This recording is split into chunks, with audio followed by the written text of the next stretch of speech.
हरे कृष्णा, राधे राधे। कैसे हो दोस्तों? स्वागत है आपका ज्ञान भक्ति चैनल में।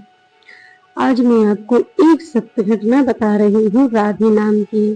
कैसे राधा रानी ने एक सेठ पर कृपा करी थी। राधा रानी की कृपा और महिमा अनंत है, उसका कोई पार पा नहीं सकता। प्राचीन समय में एक राधा रानी का भक्त सेठ वहाँ बरसाना में रहे। उसकी पत्नी का देहांत हो गया था और पुत्रों की शादी हो गई थी। उसके 3 पुत्र थे लेकिन कोई बेटी नहीं थी। इसके लिए वह बड़ा चिंतित रहता था कि हमारे यहाँ कोई बेटी क्यों नहीं है, और वह हमेशा भगवान से प्रार्थना करता था कि मुझे भी एक बेटी का सुख प्राप्त हो। जब उसने अपना दुख एक महात्मा से जाकर कहा तो उन महात्मा ने एक राधा रानी की फोटो उस सेठ के लिए दे दी और बोलने लगे कि तुम अपनी बेटी इनको मान लो। ये राधा रानी है और तुम इनको अपनी बेटी मान लोगे तो तुम्हारा कल्याण हो जाएगा। साधु महात्मा ऐसा कहकर राधा रानी की फोटो उस सेठ को देकर वहां से चले गए। सेठ राधा रानी की फोटो लेकर अपने घर पर आए और वहां पर रखकर राधा रानी को अपनी बेटी मान लिया। अब तो हर समय राधा रानी की तस्वीर को सेठ जी देखते रहते थे। उन्होंने यह तस्वीर अपने कमरे में ही लगा रखी थी और सोते जागते उठते बैठते सिर्फ राधा रानी की तस्वीर को देखते रहते और मन में यही सोचते रहते कि यही मेरी बेटी है। और राधा रानी को भोग लगाए बिना वह खाना भी नहीं खाते थे। इस प्रकार सेठ जी रोज को नियम था राधा रानी को भोग लगाते और भोजन करते। एक समय एक मनिहारी चूड़ियां पहनाने आई सेठ जी की बहुओं को। तीनों बहुओं को मनिहारी ने चूड़ियां पहना दी और तीनों बहुएं चूड़ी पहनकर घर के अंदर चली गई। तभी एक छोटी सी बालिका राधा रानी जो मनिहारी से चूड़ियां पहनने आई थी और मनिहारी से कहने लगी कि लाओ मुझे भी चूड़ी पहना दो, मुझे भी चूड़ी पहनना है। मनिहारी ने पूछा तुम कौन हो और बड़ी ही प्यारी बच्ची हो। तो राधा रानी ने कहा कि मैं राधा हूँ। और ऐसा सुनकर मनिहारी ने सोचा कि सेठ जी के यहाँ कोई मेहमान आया होगा और उन्होंने उस छोटी सी बच्ची को चूड़ियां पहना दी और वहां से चले गए सेठ जी से चूड़ियों के दाम लेने को। और सेठ जी से जाकर बोले कि सेठ जी हमने चूड़ियां पहना दी, अब मुझे पैसे दे दो। सेठ जी ने गिनकर पैसे दिए। सेठ जी ने 3 जनों को चूड़ियां पहनाने के पैसे दिए। तब मनिहारी बोले मुझे और पैसे चाहिए।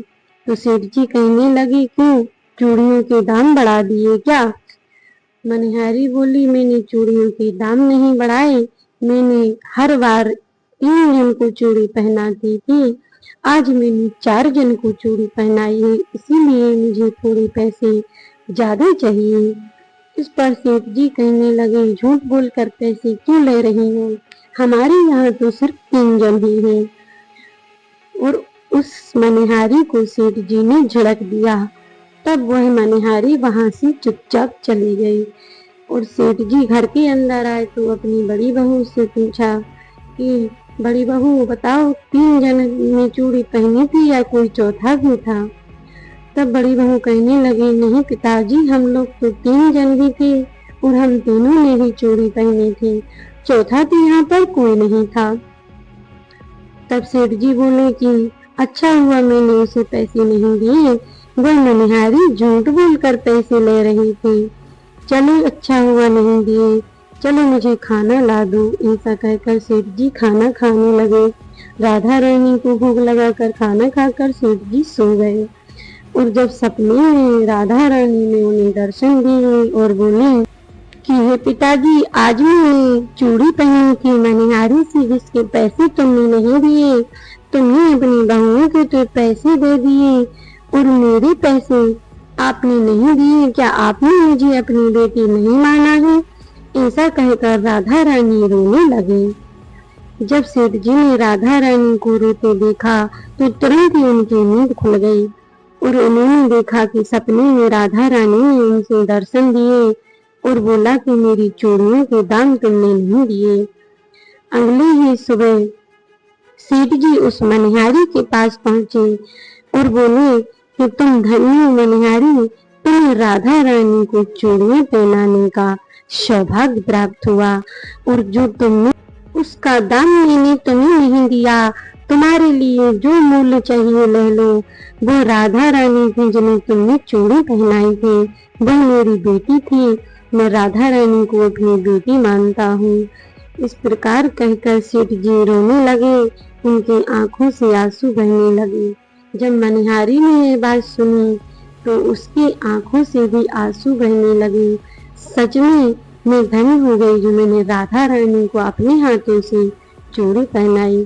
सेठ जी कहते हैं कि मैंने सारा जीवन राधा रानी की सेवा की, लेकिन मुझे कभी दर्शन नहीं प्राप्त हुए। मैं अपनी राधा रानी को बेटी मानता तो हूँ, लेकिन कभी देखा नहीं और तुमने उनको अपनी आंखों से देख लिया और सच में धन्य हूँ।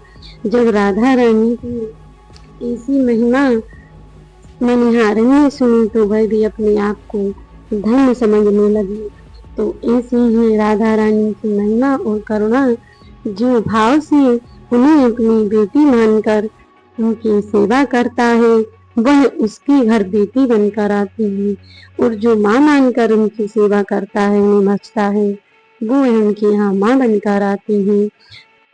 और ऐसे ही हमारी करुणामयी सरकार। प्रेम से बोलो राधा रानी की जय और कमेंट बॉक्स में जय श्री राधे जरूर लिख देना। और यदि वीडियो अच्छी लगी हो तो एक लाइक करके चैनल को सब्सक्राइब कर लेना। और जो भी मेरे चैनल पर नए हो चैनल को सब्सक्राइब करके बेल आइकन को ऑन कर देना, क्योंकि मैं ऐसी ही धार्मिक और रोचक कहानियां लेकर आती हूँ जिसकी सबसे पहले नोटिफिकेशन आपके पास पहुंचे। तो मिलते हैं नेक्स्ट वीडियो में, तब तक के लिए जय श्री कृष्णा राधे राधे। कमेंट बॉक्स में जय श्री राधे अवश्य लिख देना ताकि राधा रानी की कृपा और भगवान श्री कृष्ण की कृपा आप सब पर बनी रहे।